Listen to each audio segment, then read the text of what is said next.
লক্ষ্য, পথ আর সাফল্য, এই তিনটেই একে অপরের সাথে জড়িত, কিন্তু অনেকবার মানুষ এদের ঠিকভাবে বুঝতে পারেন না। তারা ভাবেন যে যেরকম লক্ষ্য হবে সেরকমই পথ হবে, সেই মতোই লক্ষ্য কঠিন হলে পথ কঠিন হবে, লক্ষ্য সরল হলে পথও সরল হবে। যদি আপনাকে আসল সত্যের সাথে অবগত করাই, তাহলে দেখবেন সবকিছুই এর উল্টো। লক্ষ্য নিজের পথ বানায় না, পথ সেটাই যেটা আপনি স্বয়ং নির্বাচন করে আপনি নিজে বানান। সেই অনুসারেই আপনি আপনার লক্ষ্যে পৌঁছতে পারবেন।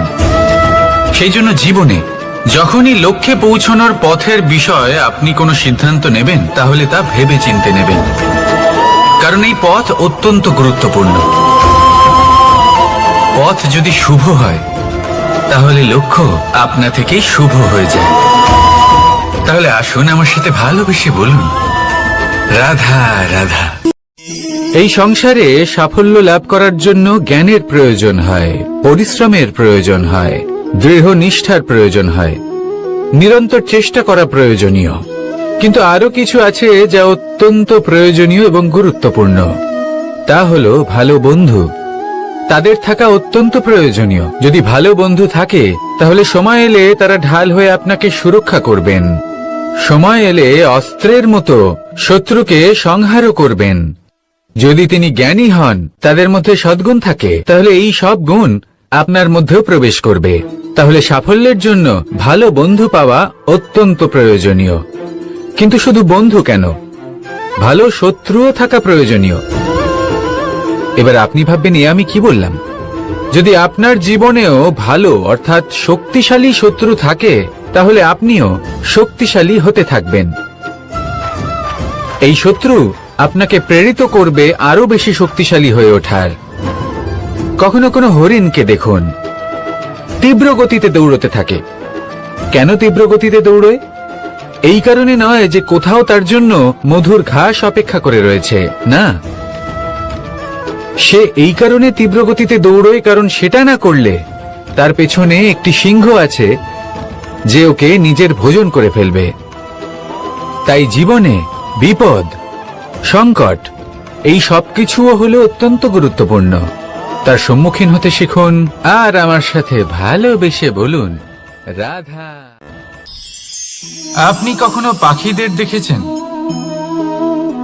যেভাবে মানুষ তার সন্তানকে জন্ম দেয়, পাখিরাও সন্তানদের জন্ম দেয়।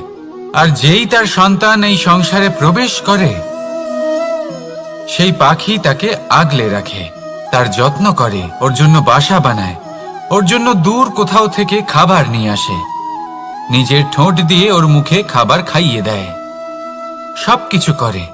কিন্তু একটা কাজ পাখি করে, কিন্তু মানুষ কখনোই করে না। যখন পাখি মনে করে যে তার সন্তান বড় হয়ে গেছে, ওকে এবার ওরা শিখতে হবে, নিজেকেই আত্মরক্ষা শিখতে হবে, নিজের খাবার নিজেই খুঁজে আনতে হবে, তো সেই পাখি তার সন্তানকে বাসা থেকে বের করে দেয়। তারপর সেই পাখির সন্তান নিজে উড়তে শেখে, আত্মরক্ষা করতে শেখে এবং আস্তে আস্তে সে আত্মনির্ভর হয়ে ওঠে। কিন্তু মানুষ কি তার সন্তানের সাথে এটাই করে? কখনোই নয়। মানুষ তার সন্তানকে নিজের সাথে বেঁধে রাখে, সব সময় তার লালন পালনের, তার দেখাশোনার ব্যবস্থা করে রাখে। আর এটাই ভাবেন যে আমি হলাম ওর পালনকর্তা, ওর খেয়াল রাখা তো আমার কর্তব্য। কিন্তু না, এই কাজ করতে করতে উনি আস্তে আস্তে নিজেরই সন্তানের শত্রু হয়ে ওঠেন, তার বিকাশের শত্রু হয়ে ওঠেন। তাই যখন সন্তান বড় হবে তখন অবশ্যই ভালোবাসুন, কিন্তু পাখির মতো কঠোর হওয়াও প্রয়োজনীয়। তবেই তার বিকাশ হবে। ওকে নিজের কষ্ট নিজেকেই সহ্য করতে দিন, শিখতে দিন জীবনের অনুভূতি কেমন, তবেই তার বিকাশ হবে। নয়তো সেই সন্তান আজীবন আপনার জন্য বোঝা হয়ে থাকবে, আর আপনি তার বিকাশের পথে আজীবন বাধা হয়ে থাকবেন। আর আমার মনে হয় না আপনি সেটা চাইবেন, তাই তো? আসুন আমার সাথে ভালোবেসে বলুন, রাধা রাধা। ধৈর্য, এই ধৈর্য কি কোনো গুণ, কোনো অনুভূতি, কোনো দৃষ্টিভঙ্গি, আমার জন্য ধৈর্য এক বাহন। আপনি হয়তো ভাবছেন এই কেমন বাহন? বাহন তো ঘোড়া হতে পারে, হাতি হতে পারে, উটও হতে পারে, কিন্তু ধৈর্যকে বাহন বানানো মানে? চলুন আপনাকে একটা কথা বোঝাই। পৃথিবীতে এমন কোনো বাহন নেই যে তার আরোহীকে আছড়ে ফেলেনি। সেটা উট হোক বা হাতি হোক বা ঘোড়া হোক, চলতে চলতে কখনো নড়বড় করেই বসে। তারপর সেই আরোহী পরে কারোর পায়, তারপর পরে তার নিজের নজরে। কিন্তু ধৈর্যরূপী বাহন কখনো কাউকে ফেলে না, কখনো না। না সেই আরোহী কারোর পায়ে পড়ে, আর না তো নিজের নজরে। কারণ ধৈর্য আপনাকে বিবেক প্রদান করে, বিবেক আপনাকে পরিকল্পনায় সাহায্য করে, আর পরিকল্পনা প্রদান করে আপনাকে শক্তি, আপনার লক্ষ্যের দিকে অগ্রসর হওয়া। বুঝলেন? ধৈর্যকে সঙ্গে রাখুন, নিজেকে আরো ধৈর্যশীল করে তুলুন। এই ধৈর্যের সাহায্যে আরোহণ করে দেখুন কিভাবে এই বাহন আপনাকে আপনার গন্তব্যে পৌঁছে দেবে। রাধা রাধা। সংসারে এমন একটা ভ্রান্ত ধারণা রয়েছে যে সবকিছু ভাগ্যের দ্বারা পাওয়া যায়, কিন্তু ভাগ্য, প্রারব্ধ এ তো সকলের জন্যই সমান হয়। এটা তো ব্যক্তির উপরে নির্ভরশীল হয়, তার আকাঙ্ক্ষার উপরে নির্ভরশীল হয়, বাসনার উপরে নির্ভরশীল হয়, স্বভাবের উপরে নির্ভরশীল হয় যে উনি সেটা নিয়ে কি করেন। দেখুন, এই প্রসাদ কিন্তু সকলকেই দেওয়া হয়, কিন্তু তা গ্রহণ করবেন কিভাবে সেটা ব্যক্তির উপরে নির্ভর করে। আপনাকে এক উদাহরণ দিই।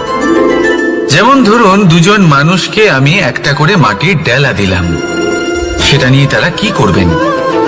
একজন মানুষ তার ছোট ছোট ডেলা বানাবেন আর পথযাত্রীদের ওপরে ছুঁড়ে মারবেন, হাসি ঠাট্টা করবেন, তাদের বস্ত্র নোংরা করে দেবেন, সেটাতেই উনি আনন্দ পাবেন। অন্যদিকে দ্বিতীয় ব্যক্তি সেই মাটির ডেলা দিয়েই নিজের জন্য একটা কুঁড়ে ঘর বানাবেন। সেই কুঁড়ে ঘর যা রোদেতে, বৃষ্টিতে, ঝড়ে তাকে সুরক্ষিত রাখবে।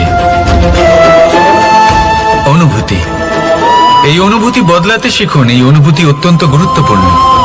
ভালোবাসাতেও এই অনুভূতি হলো অত্যন্ত গুরুত্বপূর্ণ। ভালোবাসা সে বন্ধুর সাথে হোক, মা বাবার সাথে হোক, ভাই বোনের সাথে হোক, স্ত্রীর সাথে হোক, যে কারোর সাথে হোক। মনে রাখবেন, এই হলো সেই অনুভূতি যা আপনার ভাগ্য নির্ধারণ করে থাকে। তাহলে আসুন আমার সাথে প্রেমের অনুভূতি নিয়ে বলুন, রাধা রাধা। শক্তি এক অত্যন্ত বিচিত্র বস্তু, বা বলতে পারেন অনুভূতি। পিতা সবসময় চান যেন তিনি তার শক্তি পুত্রকে সঁপে দিতে পারেন, যাতে সে শক্তিশালী হয়, যাতে তার মঙ্গল হয়। তার পুত্র সবসময় চায় যাতে সে পিতার সেই শক্তি লাভ করে, কিন্তু সেই শক্তি লাভ করার জন্য পুত্র হওয়া যথেষ্ট নয়, যোগ্য পাত্র হতে হয়। আসুন আপনাকে সহজে বোঝাই। যদি আপনি সুপাত্র হন আর আপনাকে শক্তি দেওয়া হয়, তাহলে আপনি সেই শক্তির গুরুত্ব বুঝবেন, কোথায় সেই শক্তি প্রয়োগ করা উচিত সেটা বুঝবেন। আর এটা যেহেতু অর্জন করা শক্তি হবে, সেই শক্তির অপব্যবহার হবে না। কিন্তু যদি এই আপনি কুপাত্র হন আর যদি আপনাকে এই শক্তি দেওয়া হয়, তাহলে কি হবে? দেখতে গেলে এই শক্তি আপনি দান হিসেবে পেয়েছেন, তাই না আপনি এই শক্তির গুরুত্ব বুঝবেন আর না এর প্রয়োগ আপনি জানবেন। তার অপব্যবহার হওয়া সুনিশ্চিত। তাই যদি আপনি কোনো শক্তি অর্জন করতে চান, তাহলে আগে তার যোগ্য হয়ে উঠুন, পুত্র নয় পাত্র হয়ে উঠুন। আর আমার সাথে ভালোবেসে বলুন, রাধা রাধা। কথায় আছে, প্রত্যেক পুত্র তার পিতার প্রতিচ্ছবি হয়, আর সমস্ত প্রতিচ্ছবি চায় যেন সে তার অস্তিত্ব প্রাপ্ত করতে পারে। পুত্র চায় সে যেন তার পিতার মতো হয়, বা কখনো কখনো তার থেকেও শ্রেষ্ঠ হয়। সেটা কোনো অনুচিত ব্যাপার নয়। অনুচিত তখন হয় যখন পুত্র নিজের পিতার মতো হবার স্বপ্ন পূরণ করতে গিয়ে বা তার থেকেও শ্রেষ্ঠ হওয়ার স্বপ্ন পূরণে অনুচিত পথের আশ্রয় নেয়। কারণ তারপরে সে তার পিতার গুণগুলি আত্মসাৎ করতে চায় না। সে শুধুই এটা চায় যে সংসারের চোখে যেন আমি শ্রেষ্ঠ প্রমাণিত হই। এটা অনুচিত। সংসারে এমন অনেক মানুষ আছেন যারা এই কারণে শ্রেষ্ঠ হবার চেষ্টা করেন যাতে তার পরিবারের তার পিতার সম্মান বৃদ্ধি পায়। এমনও মানুষ থাকেন, আর এটাই হলো পার্থক্য উদ্দেশ্যের। মনে রাখবেন, যদি আপনার উদ্দেশ্য শুভ হয় তাহলে পথও শুভ হবে, যদি আপনার উদ্দেশ্য অশুভ হয় তাহলে পথও অশুভ হবে। তাহলে নিজের পিতার মতো হবার চেষ্টা অবশ্যই করুন, তার থেকেও শ্রেষ্ঠ হওয়ার চেষ্টা অবশ্যই করুন, কিন্তু মনে রাখবেন আপনার সংকল্প আর আপনার উদ্দেশ্য এই দুই শুভ হওয়া উচিত। তাহলে আসুন আর আমার সাথে ভালোবেসে বলুন, রাধা রাধা। শক্তি শক্তি অর্জন করা এতটা কঠিন নয় যতটা শক্তি লাভ করার পরে সেই শক্তি সামলানো কঠিন হয়। কারণ যেই মানুষ শক্তি লাভ করে তার মনে গর্ববোধ জন্মায়, জন্মায় অহংকার, জন্মায় জেদ। তাই শক্তি প্রাপ্ত করার সাথে বিনম্র থাকাও অত্যন্ত আবশ্যক। আর এটা আমাদের শেখা উচিত বৃক্ষের থেকে। বৃক্ষ যা আমাদের ফল দেয়, বৃক্ষ যা যত ফল দেয় ততটাই ঝুঁকে যায়। আমরা পাথর মারি ওই বৃক্ষের থেকে ফল প্রাপ্ত করার জন্য। সেই পাথরের মার সহ্য করেও বৃক্ষ আমাদের ফল দেয়। কোনো গর্ববোধ নেই, কোনো অহংকার বোধ নেই, আর সেই জন্য এই বৃক্ষের পুজো করা হয়। এটাই হলো মাহাত্ম্য শক্তির সাথে বিনম্রতার। যদি এই শক্তি সৃজন করে থাকে, সাহায্য করে থাকে, সম্বল হয়ে থাকে, তবেই সেই শক্তি উপযুক্ত। আর নয়তো সেই শক্তি একদিন আপনাকে আসক্ত অবশ্যই করবে। তাহলে শক্তি অবশ্যই অর্জন করুন, কিন্তু তার সাথে সেই শক্তি সামলানোর মতো বিবেকও আপনাকে অবশ্যই জাগ্রত করতে হবে। তাহলে আসুন আমার সাথে ভালোবেসে বলুন, রাধা রাধা। অহংকার অত্যন্ত বলশালী হয়। এই অহংকার মানুষকে কখনো নত হতে দেয় না। অদ্ভুত ব্যাপার, এই অহংকার যা মানুষকে কখনো নত হতে দেয় না, সেটাই তার পতনের কারণও হয়ে দাঁড়ায়। যেখানে মানুষ এটা ভাবতে শুরু করে যে শুধুমাত্র সেই যোগ্য, সেখান থেকেই তার পতনের আরম্ভ। ঠিক কিনা? দেখুন, যদি কোনো মানুষ এটা ভাবে যে আমি এই সব কিছু করতে পারি, তাহলে তা হলো বিশ্বাস। কিন্তু যদি সে এটা ভাবতে থাকে যে শুধুমাত্র আমি এই কাজ করতে পারি, তাহলে তা হলো সেই ব্যক্তির অহংকার। আর এটা আপনাকে বিনাশের দিকে অবশ্যই নিয়ে যাবে। মনে রাখবেন, যখন আমি আর শুধুমাত্র এই দুই এক হয়ে যায়, সেখান থেকে আপনার পতনের সূত্রপাত হবেই। তাই আপনি কখনোই এই অহংকারের চক্রব্যূহে ফেঁসে যাবেন না। বিশ্বাস রাখুন নিজের ওপর এবং অন্যের ওপরও। আর মনে রাখবেন, বিশ্বাসের মধ্যে বিশ্বের প্রত্যেকটা বস্তু বসবাস করে। তাই এই অহংকারকে ত্যাগ করে ফেলুন আর আত্মবিশ্বাসের ওপর মনোসংযোগ করুন। আর আমার সাথে ভালোবেসে বলুন, রাধা রাধা। মানুষ নিজের জীবনে ঈশ্বরকে খুব মান্য করে, ওনার জন্য কি না করে। ভিন্ন ভিন্ন নামে তাকে স্মরণ করে, তাকে পুজো করে, তার আরাধনা করে। সে জানে যে ঈশ্বর তাকে শক্তি অবশ্যই দেবেন, তাকে সাহায্য অবশ্যই করবেন। কিন্তু যখন প্রশ্ন আসে গুরু এবং ঈশ্বরের, তখন গুরুর মান কখনো কম হওয়া উচিত নয়। কারণ সত্যি বলতে কি, গুরুই হলেন সেই সিঁড়ি যা বেয়ে আপনি ঈশ্বরের কাছে পৌঁছানোর পথ খুঁজে পাবেন। সেই পথ আপনি গুরুর থেকেই পাবেন। গুরু না থাকলে আপনি কখনো ঈশ্বর লাভ করতেই পারবেন না। আর জীবনে অনেক সময় লক্ষ্যের থেকেও অনেক বেশি গুরুত্বপূর্ণ হলো পথ। তাই এই পথের সম্মান করতে শিখুন, অর্থাৎ গুরুকে সম্মান করতে শিখুন। কারণ গুরুই হলেন পরমেশ্বর। তাহলে আসুন আর আমার সাথে ভালোবেসে বলুন, রাধা রাধা। আপনার জীবনে আপনার প্রকৃত বন্ধু আসলে কে? আপনার সব থেকে শ্রেষ্ঠ মিত্র আসলে কে? তিনি যিনি সময় এলে পরে আপনাকে সাহায্য করেন, নাকি তিনি যিনি সময় এলে পরে আপনাকে অর্থ দেন। দেখুন, আমরা হলাম মানুষ, আমাদের জীবনে লেনদেন চলতেই থাকে, এটা আমাদের জীবনের অভিন্ন অংশ। কিন্তু অনেক সময় এমন হয় যে আমরা তাকেই নিজের প্রকৃত বন্ধু বলে মনে করি, যিনি আমাদের একটা বহুমূল্য উপহার দেন, ঠিক কিনা? এবার আপনার জীবনে সেই বহুমূল্য উপহার কোনটা, ওই অমূল্য মিত্র আসলে কে, সেই সিদ্ধান্ত হলো আপনার। কিন্তু যদি আপনি আমাকে জিজ্ঞেস করেন, তাহলে আমার মতে স্বর্ণ, হিরে, মুক্ত, ধন এগুলো বহুমূল্য নয়। বহুমূল্য হলো সঙ্গ, যখন আপনি একা হয়ে যাবেন, সময়, যখন আপনার তাকে প্রয়োজন হবে, সমর্পণ, যখন আপনার বিশ্বাসের প্রয়োজন পড়বে। যে মানুষ আপনার প্রতি এই 3 গুণ প্রদর্শন করেন, যিনি আপনার কঠিন সময়ে আপনাকে অবশ্যই সঙ্গ দেবেন, যখন আপনার প্রয়োজন পড়বে আপনাকে অবশ্যই সময় দেবেন, আপনার প্রতি সম্পূর্ণ সমর্পিত থাকবেন, সেই হলো আপনার আসল মিত্র, সেই হলো আপনার প্রকৃত বন্ধু। কারণ সত্যি বললে, বন্ধুত্বের অর্থই হলো নিজেকে সম্পূর্ণরূপে কারোর কাছে সমর্পণ করে দেওয়া। তাই আপনার সেই বন্ধুর জন্য নিজের প্রাণ উজাড় করে দিন, আর ভালোবেসে বলুন, রাধা রাধা। সংকট, সমস্যা, বিপদ এগুলো তো সকলের জীবনেই আসে। অনেক সময় এমন হয় যে মানুষের জীবনে যখন এমন কোনো বিপদ আসে, তখন সে ভয়ভীত হয়ে পড়ে, চিন্তিত হয়ে পড়ে, নিরাশ হয়ে যায়।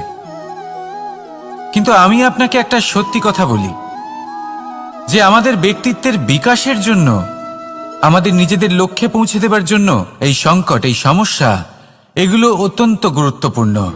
আর এর উদাহরণ আমি নয়, বরং প্রকৃতি স্বয়ং দেবে। আপনি নিজেই ধরিত্রী মাতাকে দেখে নিন। ধরিত্রী মাতা সূর্যের তাপ সহ্য করেন কেন? যাতে পৃথিবীতে যে জল রয়েছে তা বাষ্পে পরিণত হয়ে ওপরে উঠে মেঘ হয়, আর পৃথিবীতে বর্ষা হয়ে ফিরতে পারে, নতুন জীবন দান করে। আর অন্যদিকে পাতা ঝরার মরশুমে কোনো বৃক্ষকে দেখুন, পাতা ঝরার মরশুমে সমস্ত পাতা ঝরে যায়, তারপরে সেই গাছে নবনির্মাণ হয়, নতুন পাতা জন্মায়, সেই গাছ আবার ভরে ওঠে, সবুজে সবুজ হয়ে ওঠে। সেইভাবেই আপনার জীবনেও সংকট এবং সমস্যা এগুলো তো আসতেই থাকবে, কিন্তু আপনার এগুলিকে ভয় পেলে চলবে না, পিছু হটলে চলবে না, নিরাশ হলে চলবে না, বরং দৃঢ়তার সাথে, সাহসের সাথে তার সম্মুখীন হতে হবে। যদি আপনি এটা করতে শিখে যান, তাহলে আপনি দেখবেন যে এই সমস্যা, এই সংকট, এই বিপদ আপনাকে শক্তি প্রদান করবে। আসুন আমার সাথে ভালোবেসে বলুন, রাধা রাধা। প্রকাশ কার মধ্যে থাকে? সূর্য। শীতলতা কার মধ্যে থাকে? চন্দ্রমার মধ্যে। এবার যদি সূর্যের মধ্যে প্রকাশ না থাকে কি হবে? অন্ধকার। যদি চন্দ্রমার মধ্যে শীতলতা না থাকে তাহলে কি হবে? মহা অন্ধকার। সবকিছু অন্তরে আছে, শুভভাব আর সত্যতা প্রত্যেকটা মানুষের অন্তরের মধ্যে থাকবেই থাকবে। যদি এটা না থাকে তাহলে জেনে রাখুন কিছুই নেই। যেমন একটা প্রদীপ যা জ্বলছে, যা প্রকাশ দিচ্ছে, অন্ধকারে আমাদের পথ প্রদর্শন করছে। কেন জ্বলে? কারণ ওর মধ্যে একটা সলতে আছে যা জ্বলছে। সলতে কেন জ্বলে? কারণ তার ভিতর ঘি আছে যা ওই সলতেকে জ্বলতে সাহায্য করে। সবকিছুই আমাদের মনের ভিতরেই রয়েছে, ভালো ভাব এবং সততাও। এই নিয়েই কর্ম করতে থাকুন আর জীবনের সামনে এগোতে থাকুন। সমস্ত জীবন আলোকিত হয়ে উঠবে। আসুন আর আমার সাথে ভালোবেসে বলুন, রাধা রাধা। কে পৌঁছানো অত্যন্ত কঠিন হয়। কেউ ভাবেন যে কেন এত কঠিন হয়, কেন এত কষ্ট করতে হয় লক্ষ্যে পৌঁছানোর জন্য? এই লক্ষ্য সরলভাবে কেন আমার কাছে চলে আসে না? চলুন আপনাকে একটা কথা বলি। যদি আপনার লক্ষ্য কঠিন না হয় তাহলে তাকে পাওয়া আপনার পক্ষে অসম্ভব হয়ে উঠবে। লক্ষ্যে পৌঁছানোর এই রাস্তায় আপনি যে কড়া রোদের সম্মুখীন হন, যার থেকে আপনি দূরে পালাতে চান, সেই রোদ আপনাকে প্রেরণা যোগায় যে আপনি এগোতে থাকুন। ভাবুন একজন যাত্রী যে কিনা নিজের লক্ষ্যের দিকে যাচ্ছেন, সেই পথে উনি যদি একটু ছায়া পেয়ে যান আর উনি ওখানে বিশ্রাম নেন, তাহলে তার সাথে তার ভাগ্য গভীর নিদ্রায় সেখানে বিলীন হয়ে যায়। তাই এই পরিশ্রমের কড়া রোদের থেকে কখনো দূরে পালাবেন না। জীবনে শুধু সামনে এগোতে থাকুন দৃঢ়তার সাথে। আর লক্ষ্য সরল হোক, কঠিন হোক বা অত্যাধিক কঠিন হোক, একটা কথা মনে রাখবেন, যে জীবনের লক্ষ্যে পৌঁছতে পেরেছে সে লক্ষ্য প্রাপ্তির জন্য আফসোস কখনোই করে না। রাধা রাধা। এই সংসারে সাফল্য লাভ করার জন্য জ্ঞানের প্রয়োজন হয়, পরিশ্রমের প্রয়োজন হয়, দৃঢ় নিষ্ঠার প্রয়োজন হয়, নিরন্তর চেষ্টা করা প্রয়োজনীয়। কিন্তু আরো কিছু আছে যা অত্যন্ত প্রয়োজনীয় এবং গুরুত্বপূর্ণ। তা হলো ভালো বন্ধু। তাদের থাকা অত্যন্ত প্রয়োজনীয়। যদি ভালো বন্ধু থাকে তাহলে সময় এলে তারা ঢাল হয়ে আপনাকে সুরক্ষা করবেন। সময় এলে অস্ত্রের মতো শত্রুকে সংহারও করবেন। যদি তিনি জ্ঞানী হন, তাদের মধ্যে সদ্গুণ থাকে, তাহলে এই সব গুণ আপনার মধ্যেও প্রবেশ করবে। তাহলে সাফল্যের জন্য ভালো বন্ধু পাওয়া অত্যন্ত প্রয়োজনীয়। কিন্তু শুধু বন্ধু কেন, ভালো শত্রুও থাকা প্রয়োজনীয়। এবার আপনি ভাববেন, আমি কি বললাম? যদি আপনার জীবনেও ভালো অর্থাৎ শক্তিশালী শত্রু থাকে, তাহলে আপনিও শক্তিশালী হতে থাকবেন। এই শত্রু আপনাকে প্রেরিত করবে আরো বেশি শক্তিশালী হয়ে ওঠার। কখনো কোনো হরিণকে দেখুন, তীব্র গতিতে দৌড়তে থাকে। কেন তীব্র গতিতে দৌড়য়? এই কারণে নয় যে কোথাও তার জন্য মধুর ঘাস অপেক্ষা করে রয়েছে, না। সে এই কারণে তীব্র গতিতে দৌড়য় কারণ সেটা না করলে তার পেছনে একটি সিংহ আছে যে ওকে নিজের ভোজন করে ফেলবে। তাই জীবনে বিপদ, সংকট, এই সবকিছুও হলো অত্যন্ত গুরুত্বপূর্ণ। তার সম্মুখীন হতে শিখুন আর আমার সাথে ভালোবেসে বলুন, রাধা। লক্ষ্যে পৌঁছানো অত্যন্ত কঠিন হয়। কেউ ভাবেন যে কেন এত কঠিন হয়, কেন এত কষ্ট করতে হয় লক্ষ্যে পৌঁছানোর জন্য? এই লক্ষ্য সরলভাবে কেন আমার কাছে চলে আসে না? চলুন আপনাকে একটা কথা বলি। যদি আপনার লক্ষ্য কঠিন না হয় তাহলে তাকে পাওয়া আপনার পক্ষে অসম্ভব হয়ে উঠবে। লক্ষ্যে পৌঁছানোর এই রাস্তায় আপনি যে কড়া রোদের সম্মুখীন হন, যার থেকে আপনি দূরে পালাতে চান, সেই রোদ আপনাকে প্রেরণা যোগায় যে আপনি এগোতে থাকুন। ভাবুন একজন যাত্রী যে কিনা নিজের লক্ষ্যের দিকে যাচ্ছেন, সেই পথে উনি যদি একটু ছায়া পেয়ে যান আর উনি ওখানে বিশ্রাম নেন, তাহলে তার সাথে তার ভাগ্য গভীর নিদ্রায় সেখানে বিলীন হয়ে যায়। তাই এই পরিশ্রমের কড়া রোদের থেকে কখনো দূরে পালাবেন না। জীবনে শুধু সামনে এগোতে থাকুন দৃঢ়তার সাথে। আর লক্ষ্য সরল হোক, কঠিন হোক বা অত্যাধিক কঠিন হোক, একটা কথা মনে রাখবেন, যে জীবনের লক্ষ্যে পৌঁছতে পেরেছে সে লক্ষ্য প্রাপ্তির জন্য আফসোস কখনোই করে না। রাধা রাধা। ধৈর্য। এই ধৈর্য কি কোনো গুণ, কোনো অনুভূতি, কোনো দৃষ্টিভঙ্গি? আমার জন্য ধৈর্য এক বাহন। আপনি হয়তো ভাবছেন, এ কেমন বাহন? বাহন তো ঘোড়া হতে পারে, হাতি হতে পারে, উটও হতে পারে, কিন্তু ধৈর্যকে বাহন বানানো মানে? চলুন আপনাকে একটা কথা বোঝাই। পৃথিবীতে এমন কোনো বাহন নেই যে তার আরোহীকে আছড়ে ফেলেনি। সেটা উট হোক বা হাতি হোক বা ঘোড়া হোক, চলতে চলতে কখনো নড়বড় করেই বসে। তারপর সেই আরোহী পরে কারোর পায়, তারপর পরে তার নিজের নজরে। কিন্তু ধৈর্যরূপী বাহন কখনো কাউকে ফেলে না, কখনো না। না সেই আরোহী কারোর পায়ে পড়ে আর না তো নিজের নজরে।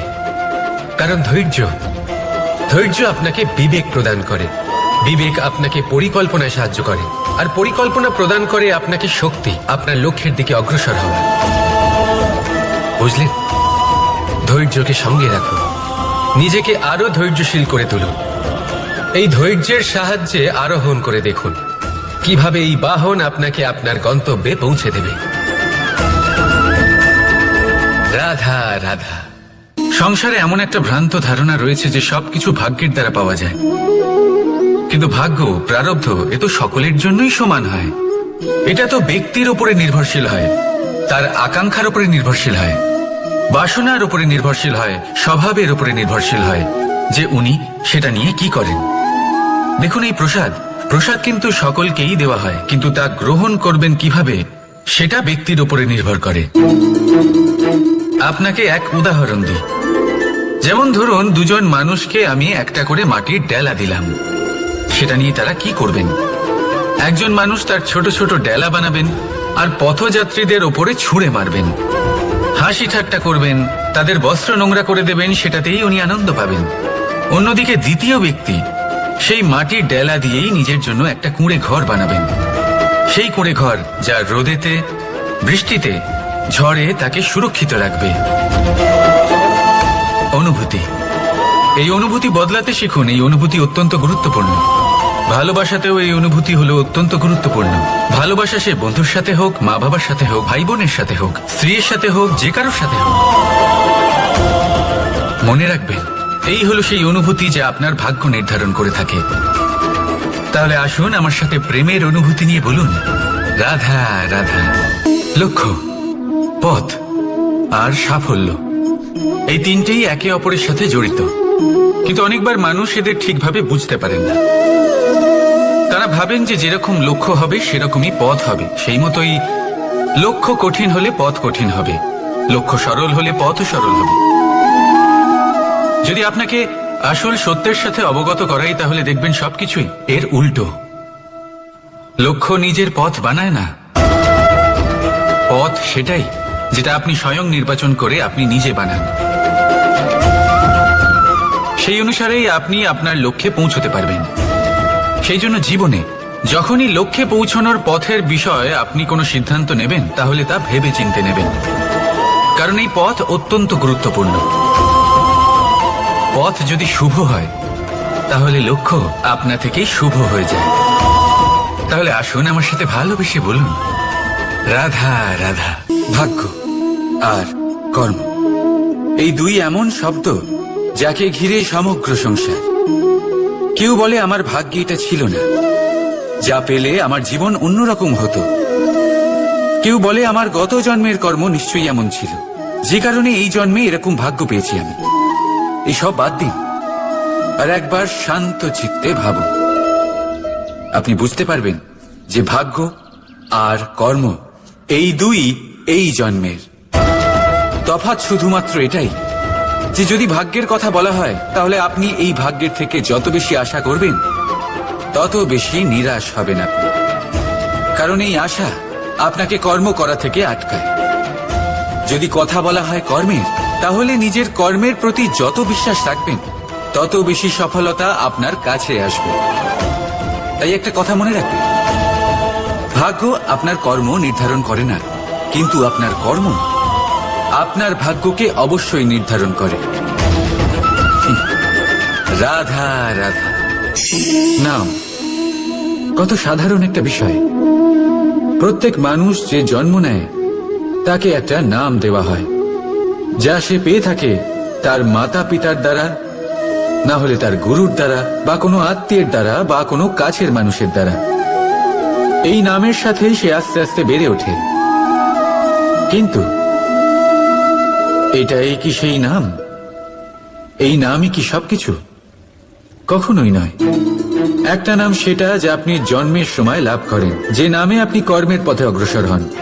আরও একটা নাম সেটা যা আপনি আপনার কর্মের দ্বারা অর্জন করেন, আর এই নামেই আপনাকে সবাই যুগ যুগ ধরে মনে রাখে। আপনার আসল নাম সেটা নয় যা আপনাকে জন্মের সময় দেওয়া হয়েছিল। আপনার আসল নাম সেটা যেটা আপনি আপনার কর্ম দ্বারা লাভ করেছেন, কারণ সেই লাভের পেছনে প্রচুর প্রয়াস লুকিয়ে থাকে, অনেক পরিশ্রম লুকিয়ে থাকে। কিন্তু যদি আপনি চান যে মানুষ আপনার নাম মনে রাখে, তাহলে আপনাকে কর্মের পথে অগ্রসর হতেই হবে, শুভ কর্ম করতে হবে, অনর্গল চেষ্টা করে যেতে হবে, মহান কাজ করতে হবে, আর বিশ্বাস করুন, আপনি একটা মহান নামের ফল অবশ্যই লাভ করবেন। রাধা রাধা। আমি এখানে একা এই বনে বসে আছি, বাঁশি বাজাচ্ছি। কার জন্য? কে আছেন এখানে? কেউ নেই।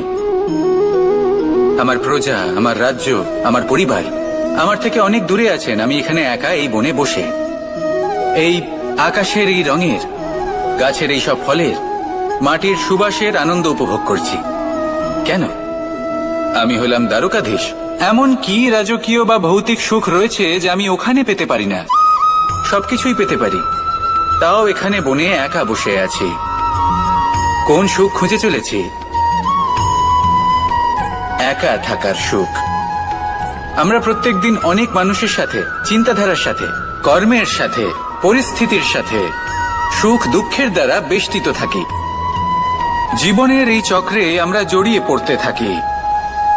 যতই আমরা এই সমস্যার সমাধান করি, আমরা ততই এতে জড়িয়ে পড়ি।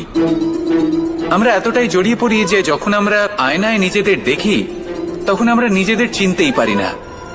এমন মনে হয় যেন আমরা নিজেদের হারিয়ে ফেলেছি। সেই জন্য প্রত্যেক দিন আপনি কিছু সময় নিজের সাথে কাটান একান্তে। এটা অত্যন্ত আবশ্যক। নিজের অস্তিত্বের গভীরে গিয়ে দেখতে শিখুন, নিজেকে বুঝুন। অদ্ভুত শান্তির অনুভূতি হবে। যেমন এই বায়ু, এই বৃক্ষ, এই পুষ্প, এই নিসর্গ, এদের মতো আপনিও কখনো একলা হতে শিখুন। কখনো নিসর্গের একটা অংশ হয়ে দেখুন। এই মন প্রসন্ন হয়ে বলবে রাধা। একবার একটা শেয়াল বনে বিচরণ করছিল। ও একটা ছোট্ট শাবক দেখতে পেল। ও ভাবলো, আজ একেই আমি খাবার হিসেবে গ্রহণ করব। আশেপাশে দেখলো কেউ দেখছে না তো, কেউ ছিল না। আর সেই শাবকের ওপর আক্রমণ করলো, যা হলো একটা ঘোর অপরাধ। বনের নিয়ম অনুসারে আপনি কখনোই শাবকের উপর আক্রমণ করতে পারেন না। তারপর এই খবরটা যখন রাজা সিংহ জানতে পারলেন, সভার আয়োজন করলেন। কিন্তু সেখানে শেয়াল বলল, আমি তো এরকম কিছু করিনি। কিন্তু যদি আপনি এরকম বলেন, কোনো প্রমাণ দিন, এর কোনো সাক্ষী আছে? তখন রাজা সিংহ পেঁচাকে ডেকে পাঠালেন, যে সেই মুহূর্তে বৃক্ষের শাখার ওপর বসেছিল। সে সব কিছু দেখেছিল। পেঁচা সব সত্যি কথা বলল, আর শেয়ালকে মৃত্যুদণ্ড দেয়া হলো। এবার এই কাহিনী আমি আপনাকে কেন শোনালাম? কারণ মানুষও কখনো কখনো এরকম কর্ম করেন যা শিয়াল করেছে। এটা ভাবেন কেউ দেখছে না, যখন আমি অনুচিত কর্ম করতেই পারি। কিন্তু না, আপনি যাই করুন না কেন, কেউ না কেউ অবশ্যই তা দেখছে। কোনো ব্যক্তি না হলেও কোনো প্রাণী, না হলে কোনো যক্ষ বা দেব বা প্রেত। যদি এনারা কেউ না দেখেন, তাহলে ধরিত্রী মাতা দেখেন, যেখানে দাঁড়িয়ে আপনি সেই কর্ম করছেন, তাই না? তাই একটা কথা সবসময় মনে রাখবেন, কে দেখছেন কে দেখছেন না সেই বিষয়ে ভাবা ছেড়ে দিন। এটা খুব সহজ কথা। আপনি যদি উচিত কর্ম করেন, উচিত ফল পাবেন। যদি অনুচিত কর্ম করেন, তাহলে আপনি অনুচিত ফল অবশ্যই পাবেন। সেই জন্য উচিত পথে চলতে থাকুন, উচিত কর্ম করতে থাকুন, আর আমার সাথে ভালোবেসে বলুন রাধা রাধা। বাহ, পুষ্পের সুবাস আমার খুব ভালো লাগে।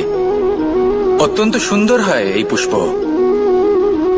এইভাবে চারিদিকে পুষ্প দেখে মন আনন্দিত হয়ে ওঠে। এবার আপনারা ভেবে দেখুন, আমার চারিদিকে পুষ্প নয়, আগুন আছে। তাহলে কি হবে? আমার শরীর কি জ্বলে যাবে না? অবশ্যই জ্বলবে। শরীরকে কি আগুনের তাপ সহ্য করতে হবে না? অবশ্যই সহ্য করতে হবে।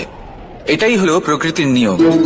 এই নিয়ম কিন্তু আমরা সবাই জানি, কিন্তু আমাদের মধ্যে বেশিরভাগ মানুষ এই বিভ্রান্তি নিয়ে বাঁচি যে এই যে প্রকৃতির নিয়ম, তা আমার ওপর প্রযোজ্য নয়। তা কিন্তু নয়। আমাদের চতুর্দিকে এই যে নিসর্গ রয়েছে, আমরা তার কতটা ক্ষতি করি সেটা একবার ভেবে দেখুন। আমরা বনাঞ্চল জ্বালিয়ে দিই, বায়ু দূষিত করি, জল দূষিত করি, প্রাণীদের হত্যা আমরা করি। কেন? এই নিসর্গ আমরা নষ্ট করি, যদিও আমরা জানি যে আমরাও হলাম এই নিসর্গেরই অংশ। এবার দেখুন, শরীরের কোনো অংশে যদি আগুন ধরান, আস্তে আস্তে সমস্ত শরীরও জ্বলে যাবে। সেইভাবেই নিসর্গ যদি নষ্ট হয়ে যায়, তাহলে মনুষ্য জাতিও নষ্ট হয়ে যাবে। তাই এই যে নিসর্গ আপনি দেখছেন, এই পুষ্প, এই বৃক্ষ, বায়ু, জল, এদের সকলকে রক্ষা করুন, নষ্ট নয়। মনে রাখবেন, যদি নিসর্গ থাকে মানুষ থাকবে, যদি নিসর্গ থাকে তাহলেই জীবন থাকবে।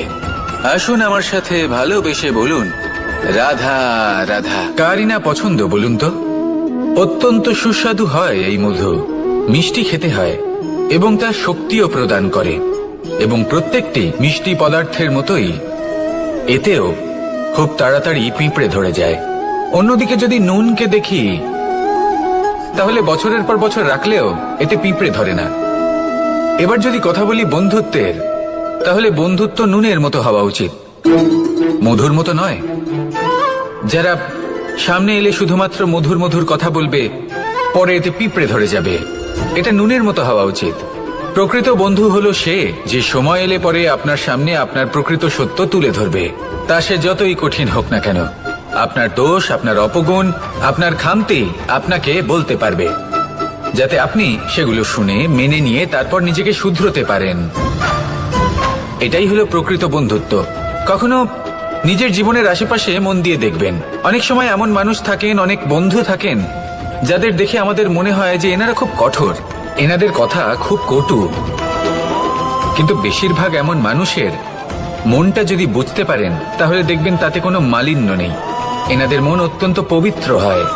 যদি আপনার জীবনেও এমন কোনো ব্যক্তি থেকে থাকে, এমন বন্ধু থাকে, তাহলে তাদের আগলে রাখুন আর আমার সাথে ভালোবেসে বলুন, রাধা রাধা।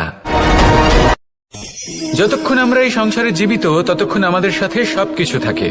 আমাদের ধন, সুখ স্বাচ্ছন্দ্য, আমাদের মিত্রগণ, আমাদের পরিবার, এই সমাজ, এই সবকিছু আমাদের সাথে থাকে। যেদিন আমরা এই সংসারকে ত্যাগ করব, এদের মধ্যে কেউ আমাদের সাথে যাবে না, না ধন, না স্বাচ্ছন্দ্য, না সম্পত্তি। এই সকল মানুষ, এই সমাজ, এরা শুধুমাত্রই শ্মশান পর্যন্ত আমাদের সাথে থাকতে পারবেন। তারপরে যদি আমাদের সাথে কিছু যেতে পারে, তাহলে তা শুধুই আমাদের ধর্ম। আর এই সংসারে আমরা নিজেদের যে সুনাম রেখে যাই, সেটা সম্ভব শুধুমাত্র কর্মের দ্বারা। সেই জন্য সংসারে যতদিন পর্যন্ত জীবিত আছেন, যদি কিছু অর্জন করতে চান, তাহলে ধর্ম অর্জন করুন, ধর্মের বিষয়ে স্পষ্টতা অর্জন করুন এবং কর্ম অর্জন করুন। এটাই হবে আপনার অতীত এবং এটাই হবে আপনার ভবিষ্যৎ, এবং এটাই সকলকে প্রেরণা প্রদান করবে। আসুন আমার সাথে ভালোবেসে বলুন, রাধা রাধা। কোনো যাত্রায় যাব বলে মনে করি, তখনই আমরা প্রস্তুত থাকি আসন্ন বিপদের জন্য বা সংকটের জন্য। যেমন যদি আমাদের মনে হয় যে আজকের পরিবেশ খুব ঠান্ডা হবে, তাহলে আমরা গরম বস্ত্র ধারণ করি বা সেটাকে সাথে নিয়ে যাই। যদি মনে হয় যে বৃষ্টি হতে পারে বা বৃষ্টি হয়ে চলেছে, আমরা দেখছি, তাহলে আমরা একটা ছাতা সাথে নিয়ে নিই। আমরা প্রস্তুত থাকতে চাই এবং এটাই উচিত, এবং সেই কারণেই আমরা যাত্রায় সাফল্য লাভ করি। কিন্তু যদি আমরা কথা বলি জীবনযাত্রা নিয়ে, যা কিনা সব থেকে বেশি গুরুত্বপূর্ণ, তাহলে তার জন্য আমরা পূর্ণরূপে প্রস্তুত থাকি না। আশেপাশের মানুষ, এই সমাজ, আমাদের সাথী, আমাদের মিত্ররা যে কোনো মুহূর্তে বদলে যেতে পারেন। সেই জন্য আমরা নিজেদেরকে কখনো সাবধান করি না, কখনোই নিজেদের প্রস্তুত করি না। আমাদের এটা কখনোই মনে হয় না যে এরকম হতে পারে, আর সেই কারণেই শেষে গিয়ে আমরা অত্যন্ত দুঃখ পাই। একটা অমূল্য শিক্ষা আছে যেটা আমাদের লাভ করা উচিত, সতর্ক থাকা উচিত। এই জীবনযাত্রার জন্য শুধুমাত্র এই পরিবেশের বিষয়ে তথ্য সংগ্রহ করা বা তাকে অনুমান করা, এটুকু হলেই চলবে না। আমাদের আশেপাশের মানুষজনকে দেখতে হবে, তাদের স্বভাব পরিস্থিতির ওপর নজর রাখতে হবে। যখন তারা রং পাল্টাচ্ছেন, নজর রাখতে হবে, তা অত্যন্ত আবশ্যক। পরিবর্তন আপনার জীবনে অবশ্যম্ভাবী, সঠিকভাবে তার সম্মুখীন হন। আসুন আমার সাথে ভালোবেসে বলুন, রাধা। এই সংসারের সব থেকে বড় সুখ কি? কেউ বলবেন নিজের লক্ষ্য প্রাপ্ত করা, কেউ বলবেন ধন উপার্জন করা, কেউ বলবেন নিদ্রাই সব থেকে বড় সুখ, কেউ বলবেন রাজ্য লাভ করা, আবার কেউ বলবেন মাতার হাত থেকে খাবার খাওয়া, আদি ইত্যাদি। কিন্তু যদি সত্যি কথা বলি, এই সংসারের সব থেকে বড় সুখ হলো সেবা করা। কখনো কাউকে সেবা করে দেখুন। এই সেবা দ্বারা অন্য কোনো মানুষের আশীর্বাদ লাভ করাতেই সুখ রয়েছে। আপনার সেবা ভাব দ্বারা যখন কোনো মানুষ নিজের অন্তরাত্মা থেকে আপনাকে আশীর্বাদ করে, তার থেকে বড় সুখ আর কিছুই নেই। কারণ প্রত্যেক মানুষের মধ্যে ঈশ্বর বাস করেন। নরের সেবাই হলো নারায়ণের সেবা। নিষ্কাম সেবা করাই হলো সব থেকে বড় সুখ। তাই নিজের অন্তরে সেবার এই ভাব জাগ্রত করুন। যে সুখের কথা আমি বলছি সেই সুখ অনুভব করেই দেখুন। এই মন সুপ্রসন্ন হয়ে বলবে, রাধা রাধা।